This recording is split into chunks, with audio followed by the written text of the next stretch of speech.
Massive warning. Do not buy these 3 altcoins. These are 3 projects you should absolutely not touch. Welcome to the Bean Pod. This is your place for all things stocks and crypto. From beginner tips to expert picks. Use this as fuel for your investing journey, because when you're in the know, your money will grow. This episode of the Bean Pod is sponsored by KyberSwap. KyberSwap is a DEX and DEX aggregator which is built to facilitate all your DeFi needs in one single platform. Fast, cheap, and safe. User experience is KyberSwap's sole focus to make everyone's life better in DeFi. Welcome to the Bean Pod. This is Shane, aka the Jolly Green Investor. And this is Josh, the Nifty Investor. Today, we're putting out a massive warning not to buy these 3 altcoins. Do not touch these projects. They are horrendous. They are overpriced. Their market caps are through the roof. This is the 3rd one, I believe, now in our series. In the previous 2 where we covered them, we've absolutely nailed it. So make sure you guys pay attention to the end. Yeah, so in part 1, I think we covered crypto.com and Axie Infinity before they absolutely nuked. We talked about things like Decentraland and the Sandbox before most altcoins have gone down a lot, so the warnings were pretty good. But these 3 projects, we talk about a lot of altcoins on this show, and we talk about mostly projects we like. But it's interesting to look at both sides of things and bring up 3 projects which are talked about a lot. Some of them have cult followings, and discuss the other side of the coin, why we would never touch them, and kind of explain what are the things going on behind the scenes that make them a little bit shady. I think it's important to do this too, because look, there's 10,000 plus altcoins out there. People only have so much capital available.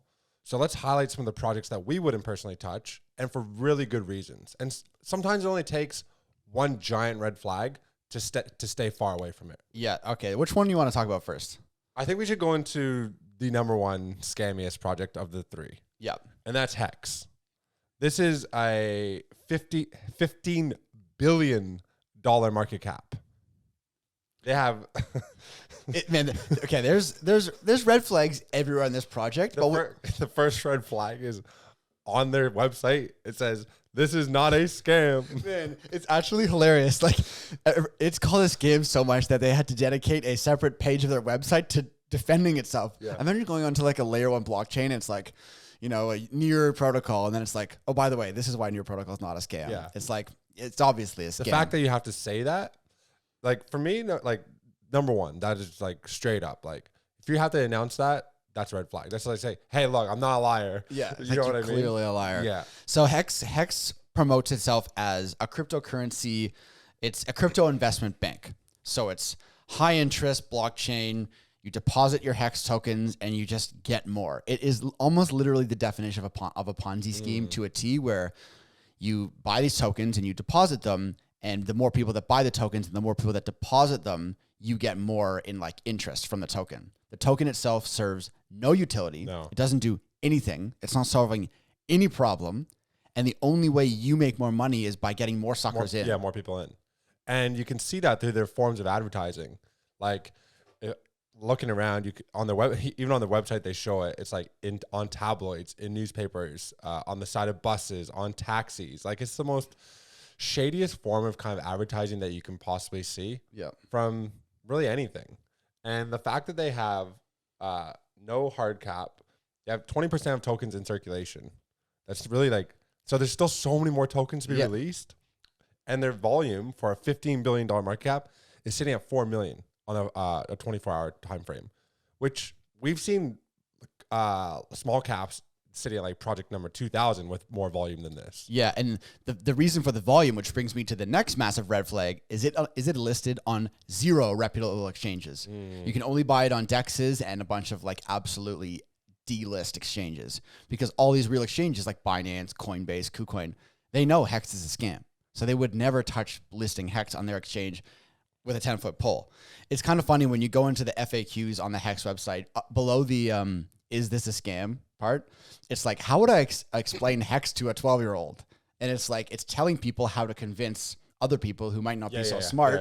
Why? It's Let's imagine this person did this, and in order to hedge against inflation, you can buy this token called Hex, which is up 60,000% since it was. And all you need to do is just plug your thing in and buy Hex, and then you're good. Yeah. It's like, what a Another area on their website, it said, "What if I'm scared?"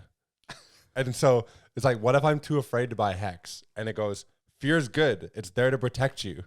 Said that feeling is what makes the largest opportunities so valuable. Like they're coercing people into buying into this Ponzi scheme, into this, pyramid scheme, right? Yeah, and Richard Hart, the founder of Hex, notoriously, like, I don't know, kind of a shady guy. He's obviously gone on public record saying Hex is a far superior store of value than Bitcoin because it guarantees hodler rewards for the coins. Yeah. It's just like, everything about this project is... You couldn't pay me. You can pay me to buy this stuff. Richard Hart too, his real name is actually Richard Schuler. So he's not even going by his real name. Yep. Which I found interesting as well. And he has a history of promoting very questionable investments. Also, the fact that what we've seen with really high staking rewards is typically these type of projects tend to fade out and fizzle out over time. They're offering 38% APY. And they also have, it's always bad when they have like a picture of a Lambo on the website as well, like Win Lambo. Yeah. And also about Richard Hart, fucking guy. He's got a picture of him saying he's bought the world's largest cut diamond called the Enigma. It's billions of years old, weighs 555 carats, and he has it. It's called the Hex diamond, and he bought this. Where do you think he's getting all this money from? Yeah, all the people he scammed. Exactly. Yeah. Yeah, what an absolute scam. And it hasn't really pumped at all over the last, we're in the middle of kind of a relief rally here, a bear market rally. Hex token barely hasn't pumped at all. That tells you all you need to know. No one's touching this. I think they're not going to see enough liquidity move back into this project because now, we've seen what happened with FTX, et cetera. I think people are now becoming a little bit more aware, and money is now filtering, from like 10,000 projects into like the top 1,000 to 2,000 projects. Yeah. Right? People are making more informed decisions as more and more people come into the space and learn about what's good and what's not. For sure. Yeah, I think we can put Hex to bed as a pretty much a Ponzi scheme scam. If you guys have, if you just disagree with us, let us know in the comments. But yeah, I think let's move on to the next one. Cool. What do you want to talk about next? Let's go to, maybe a little bit more of a controversial pick. Let's talk about Apecoin. Okay. So Apecoin, had obviously a ton of hype. Apecoin is the token for the Yuga Labs Bored Ape Yacht Club, Mutant Ape Yacht Club. That was the NFT project that led the NFT bull run last year. Apecoin it's in like the top 30 coins. It has a $6 billion fully diluted market cap with only 35% of tokens in circulation. It's sitting there up there amongst like very, very reputable projects with massive partners. But what does Apecoin really do? So they say it's a token used for culture, game, and commerce. If you go onto like Algorand's website or something like that, and you see like all the projects within the ecosystem or Cardano, and you can really see what they're developing, what they're building out. And you look at Algorand with a smaller market cap than this one, I believe. You can see the utility of the coin. But with this, what they're trying to use it for primarily, it seems for this virtual gaming space called the Otherside. Had a ton of hype mid last year, I believe it was. Yep. And there hasn't really been much else that's kind of come out from this Otherside metaverse that they're attempting to build.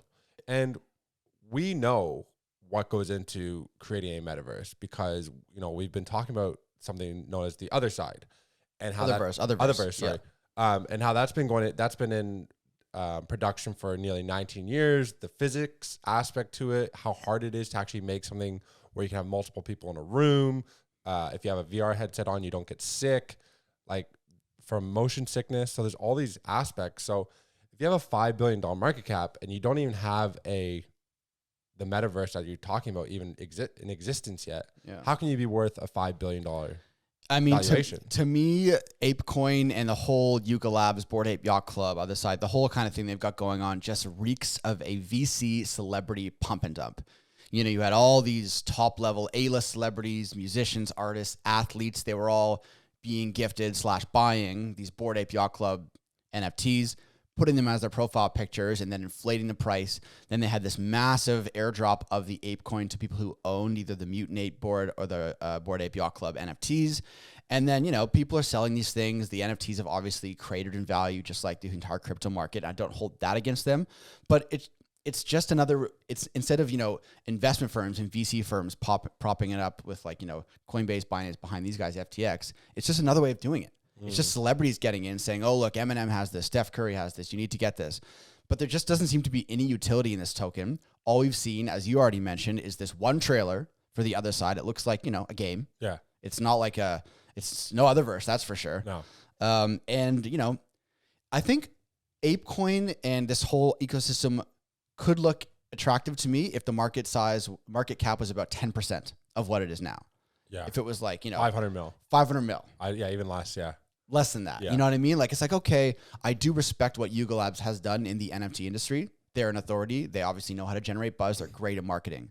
But with a $6 billion market cap and only 35% of tokens in circulation, you can't convince me that this is one of your best investments in the top 30 of all coins. Like, absolutely not. I mean, Yuga Lab, they did great with capturing the NFT hype craze, but they kind of really tried to distance themselves from the Apecoin aspect altogether.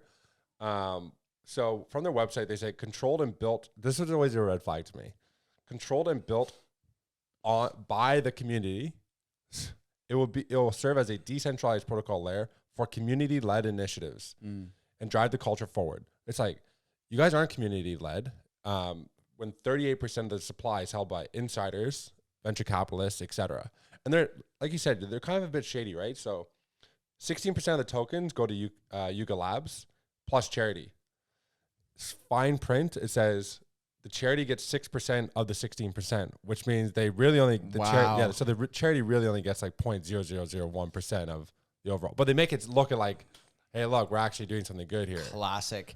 Yeah. I've read into the legality of the basically the creation of the Apecoin token. There was this whole article saying this is absolutely a security. The way that they did it, but the way that they got around it, they obviously have smart lawyers. They got a lot of money. They created this thing called Apecoin DAO. So Apecoin DAO distances Yuga Labs and the company from Apecoin. So technically, there is no correlation between Apecoin and Yuga Labs. Exactly. But because they created this Apecoin DAO, which does nothing, then it's decentralized. And because it's, governed by the community, then they're able to issue this token.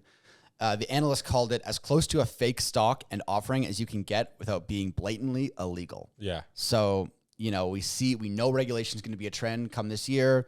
Are they going to be one of the next targets after, XRP, Ethereum and stuff like that? Who knows? But yeah, there's no way, not that I'm saying it's not going to pump. These things can pump, it's one of the top coins, but when you look at the top 30, you look at coins with a $4, $5, $6 billion market cap, Apecoin is just not going to be in my portfolio. Yeah. I think 2D NFTs are dead.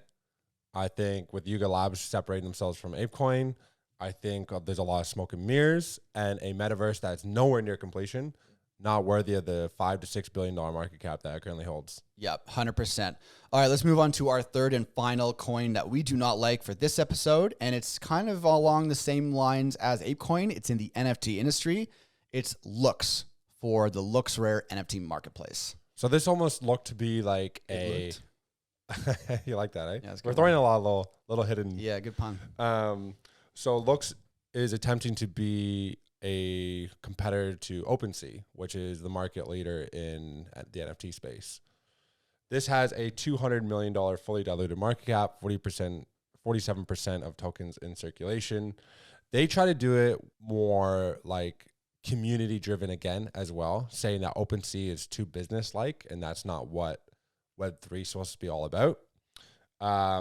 Few red flags here are the LooksRare team lists a total of 14 members on its site with all their identities hidden behind pseudonym accounts. Oh, God. The project was launched by Zod and Guts, two unidentified founders that provide no further information about their background. Brutal. So 16 team members, they're all hiding behind, 2D images. Yeah, I mean, there's a ton of red flags here for me. So at the end of the day, LooksRare is just another NFT marketplace, and OpenSea had the first mover advantage. OpenSea has billions of dollars behind it. It's going to be very hard to knock OpenSea off their current pedestal. And, we've been talking about this a lot on the show lately. You go to DappRadar, and you can see how many users are using different platforms. We talk about this when we talk about ecosystems for Near Protocol, blah, blah, blah. So, we'll head over to DappRadar. How many people are using OpenSea? At least 30,000 monthly active users. LooksRare, 300.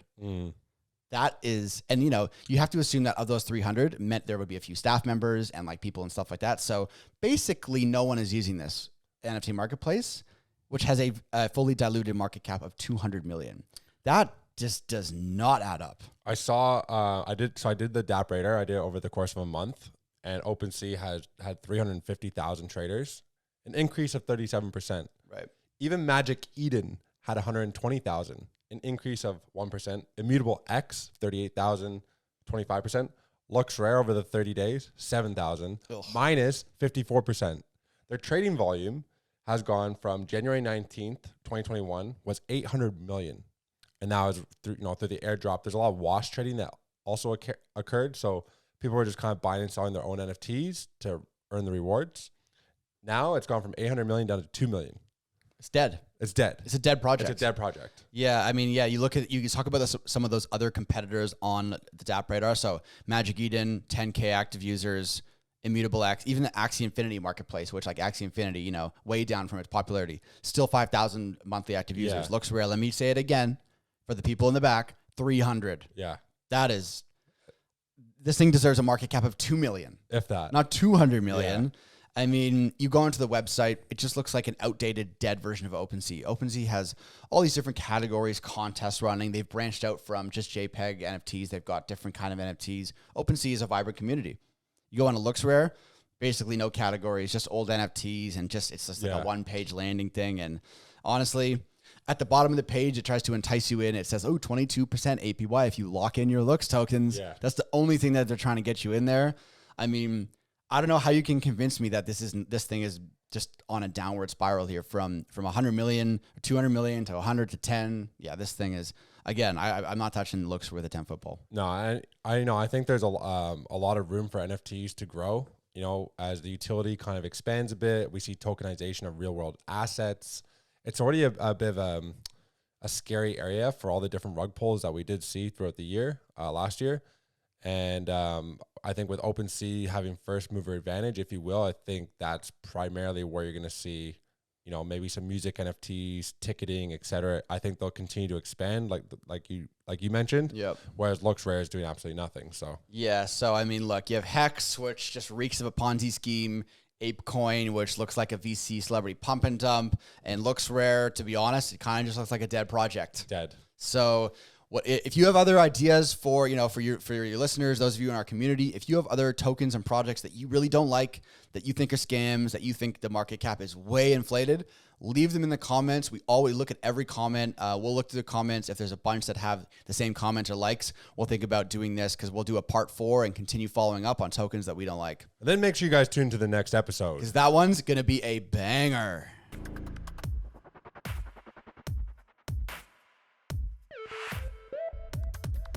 All views expressed by speakers on the BeanPod are solely their opinions. You should not treat any opinion expressed on the BeanPod as a specific inducement to make a particular investment or follow a specific strategy, but only as an expression of their opinion. This podcast is for informational purposes only.